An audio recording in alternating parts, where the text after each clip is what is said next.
Hello hello साथीहरू, नमस्कार नमस्कार। थापाकाजीको तर्फबाट सर्वप्रथम जय घन्टी भन्न चाहन्छु सबैलाई।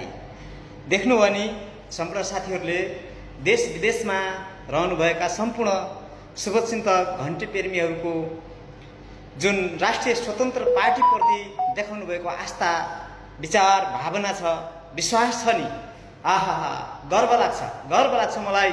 देश विदेशमा हुनुभएका सम्पूर्ण मित्रहरू यस्तो चाहिँ जम्बो टोली राष्ट्रिय स्वतन्त्र पार्टीमा प्रवेश गरिरहेको अवस्था छ। यसैमा खुसी लाग्छ। साँच्चै वास्तविक अर्थमा हेर्ने हो भने, वास्तविक यथार्थमा उभिएर हामीले हेर्ने हो भने अहिलेको वर्तमान परिवेशमा हाम्रो देशको परिस्थितिलाई हेरौँ त। कसरी हाम्रो देश कुन अवस्थामा, कुन हालतमा, कुन परिवेशमा, कस्तो स्थितिमा छ। यो देश यो अवस्थामा पुर्याउने तिनै पुराना पार्टीहरू जो काङ्ग्रेस, एमाले, माओवादी यिनै त हुन्।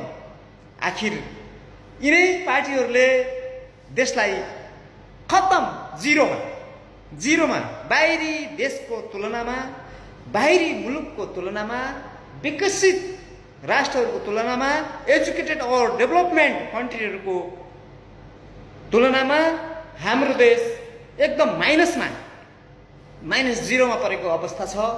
वीर नेपालीहरू, वीर गोर्खालीका छोराहरू भन्न पनि लाज लाग्ने अवस्था आइसक्यो। कहाँ हो नेपाली भट्टाचार्यहरूको देश, गरिबीको देश, लुटेराहरूको देश भनेर यसरी चिनिन थाल्यो। गर्व गर्नुपर्ने हामी नेपाली भएर। वा नेपाली वीर गोर्खाली इतिहास फर्केर हेर्ने भने विश्वमा रेकर्ड तोडेको छ। रेकर्ड राख्न सफल भएका वीर गोर्खालीका छोराहरू आज लाज लागेर शिर तल झुकाएर, मुन्टो तल झुकाएर हिँड्न पर्ने अवस्था भयो। यो अवस्था कसले बनायो? यिनै गणतन्त्र मान्ने, गणतन्त्रका लुटेराहरू, लुटतन्त्र मचाउने लुटेराहरूका नाइकेहरू, यिनै नाइकेहरूले दिएको कलो खान पल्केका झुण्ड मुण्डहरू, झोलेहरूले अझै पनि साथ सपोर्ट दिइरहेका छन्। राष्ट्रिय स्वतन्त्र पार्टीलाई, राष्ट्रिय स्वतन्त्र पार्टीका नेतृत्वहरूलाई अझै पनि यिनीहरूको विश्लेषण अझै पनि गलत तरिकाले यिनीहरूले गरिरहेका छन्।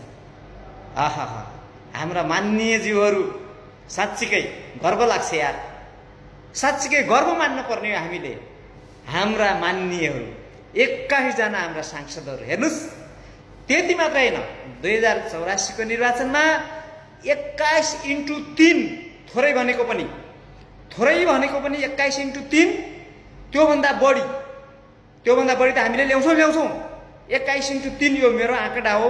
हुन त हाम्रो सबैको आँकडा भनेको अहिलेको जुन जनलहर छ, यो जनलहर हेर्दाखेरि त 2/3 राष्ट्रिय स्वतन्त्र पार्टीले 2/3 ल्याउँछ अहिलेको जनलहर अनुसार।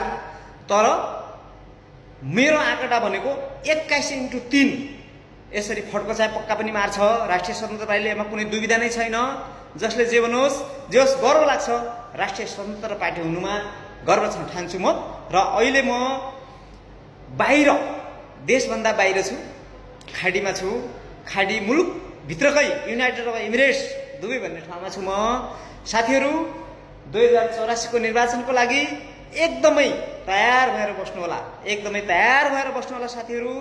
2084 को निर्वाचनमा काठमाडौँ अन्तर्राष्ट्रिय विमानस्थलमा हामी घन्टी प्रेमीहरू, विश्वका कुनै पनि विभिन्न राष्ट्रहरूमा छरिएर रहनुभएका घन्टी प्रेमीहरू कम्तीमा पनि 15 देखि 20 लाख, थोरै आँकडा हो त्यो।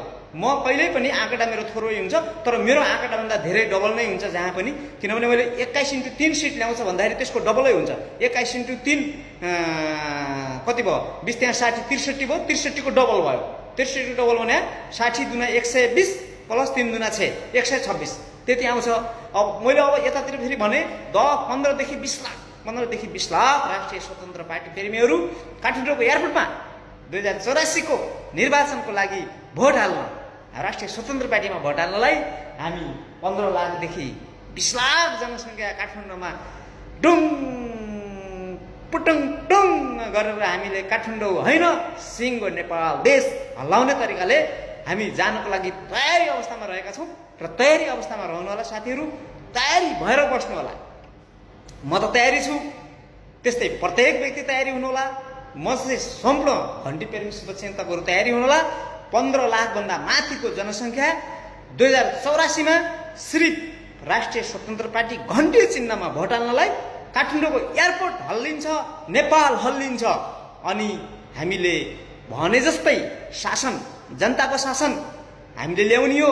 2084मा 2/3 बहुमतले राष्ट्रिय स्वतन्त्र पार्टीलाई जिताउन सक्यौँ भने हाम्रा आदरणीय सभापति राष्ट्रिय स्वतन्त्र पार्टीका जन्मदाता रवि लामिछाने सरलाई जुन अन्याय र अत्याचार गरेका छन् यिनीहरूले, त्यो अन्याय अत्याचारबाट मुक्ति दिलाउनको लागि तपाईँ हाम्रो जिम्मामा छ, तपाईँ हाम्रो जिम्मामा छ।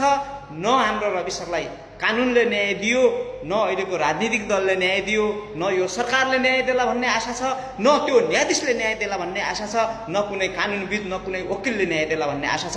त्यो आशा छैन। रवि सरलाई न्याय दिने भनेको तपाईँले हो, मैले हो, हामी जस्तै 3 करोड जनसङ्ख्याले हो। 3 करोड जनसङ्ख्याले हो। रवि सरलाई जुन अन्याय र अत्याचार भएको छ त्यो हामी जनताको अदालतले भोलि रवि सरलाई कारागार मुक्त गराउनेछ, जेल मुक्त गराउनेछ। जनताको अदालतले जब हामीले कारागार मुक्त गराउँछौँ त्यही जनताले हाम्रो रवि सरलाई यो देशको प्रधानमन्त्री बनाउनेछ। र म यो देशको प्रधानमन्त्री हाम्रो रवि सरलाई देख्न चाहन्छु। तपाईँ देख्न चाहनुहुन्छ? तपाईँ पनि देख्न चाहनुहुन्छ भने लाइक, कमेन्ट, सेयर, सब्सक्राइब गर्नुहोस्। सबैले एकदम साथ सपोर्ट दिनुहोला। धन्यवाद। जय घन्टी। बाई।